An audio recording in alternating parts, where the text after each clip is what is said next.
کہ چاہے سارے عرب ملک اسرائیل کو تسلیم کر لیں، پاکستان کبھی نہ کرے، اس لیے کہ پاکستان اسرائیل کے توڑ کے طور پر وجود میں آیا ہے۔ اللہ نے اسے اسرائیل کے وجود میں آنے سے 1 سال قبل وجود بخشا ہے۔ ہم کبھی تسلیم نہیں کریں گے۔ اصل میں تو جنگ ہمیں کرنی ہے، مقابلہ ہمیں کرنا ہے۔ وہاں تک تو ہماری فوجیں جائیں گی، حضرت مسیح کے ساتھ ہو کر لڑیں گی، حضرت مہدی کی مدد کریں گی۔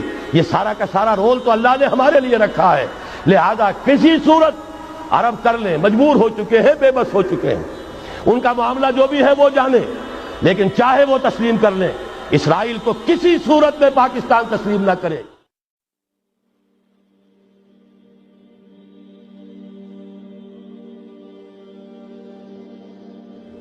اسی طریقے سے فورن پالیسی کے ضمن میں 3 باتیں، بلکہ فورن کیا وہ تو ہماری اندرونی بھی ہے۔ یہ اجلاس حکومت سے مطالبہ کرتا ہے، ہمیں اللہ کا حکم ہے اعدوا لهم ما استطعتم، طاقت فراہم کرو، حکم ہے، فرض ہے، واجب ہے، اور اللہ تعالیٰ کا بڑا کرم ہے، اس نے ہمیں ایٹمک نو ہاؤ، اس کی صلاحیت عطا کر دی ہے، واحد ملک ہے دنیا کا۔ اور یہ بھی ثابت کرتا ہے یہ واقعہ بھی اللہ تعالیٰ کی مشیت میں کوئی بڑا رول ہے اس ملک کے لیے۔ اپنی خودی پہچان، اے مسلم پاکستان، اپنے مقام و مرتبے کو پہچانو۔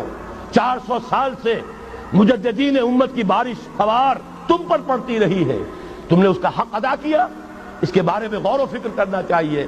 بہرحال یہ اللہ نے ہمیں توفیق دی ہے، اس کو بھرپور طریقے پر اسے آگے بڑھایا جائے، کسی بھی درجے میں رول بیک نہ کیا جائے۔ ایک اور مطالبہ، کشمیر کے معاملے میں ہرگز یو این او یا یو این او کے کوئی سیکریٹری جنرل یا یو این او کی کوئی بھی ثالثی قطعاً قبول نہ کی جائے۔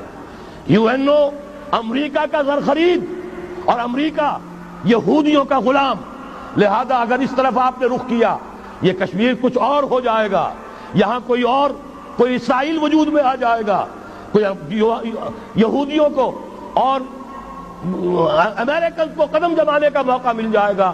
آپ کو معلوم ہے آج نجد کی سرزمین میں امریکہ کی فوجیں آ کے ڈیرا ڈال کے بیٹھ گئی ہیں، جہاں سے نکالا گیا تھا اخرجوا اليہود والنصارى من جزیرۃ العرب، نکال باہر کرو ان کو۔ لیکن یہ کہ ان کی ڈپلومیسی، جس طریقے سے دانا پھینکا، جال بچھایا، صدام کو پھانسا، اس کے بعد جو کچھ کیا ہے، برکس نکالا عراق کا، اور عراق کا تو جو برکس نکلا سو نکلا، وہ اپنی فوجیں لا کر وہاں بٹھا دی، سارا تیل اب ان کے قبضے میں ہے۔ یہی معاملہ ہوگا یہاں، ہندوستان اور پاکستان دونوں دیکھتے رہ جائیں گے بلیوں کی طرح، اور وہ بندر چچا سام بندر جو ہے ساری روٹی خود کھائے گا، کسی کے ہاتھ کچھ نہیں آئے گا۔ راستہ دوسرا ہے، بھارت کے ساتھ براہ راست گفتگو کرو، انہیں بھی ہوش آ جائے، کچھ آ چکا ہے، نظر آ چکا ہے، کشمیر کے حریت پسندوں نے ان کے ہوش ٹھکانے کر دیے ہیں۔ لیکن یہ کہ بہرحال باہمی گفتگو، اور اگر کوئی ثالثی کسی درجے میں، کوئی گڈ آفیسز، کوئی بھی ہمیں ذریعے درکار ہیں، تو جو پڑوسی ممالک ہیں ایران اور چین، ان کی مدد حاصل کر کے کوئی مفاہمت جو ہے لوکل طے کی جائے۔ یونائٹڈ نیشن جو امریکہ کا زر خرید ہے، اس کا خانہ زاد ہے، اور امریکہ کہ جو یہودیوں کا اسیر ہے، اس کے ذریعے سے کوئی خیر نہیں آ سکتا۔ اور آخری مطالبہ کہ چاہے سارے عرب ملک اسرائیل کو تسلیم کر لیں، پاکستان کبھی نہ کرے، اس لیے کہ پاکستان اسرائیل کے توڑ کے طور پر وجود میں آیا ہے۔ اللہ نے اسے اسرائیل کے وجود میں آنے سے 1 سال قبل وجود بخشا ہے۔ ہم کبھی تسلیم نہیں کریں گے۔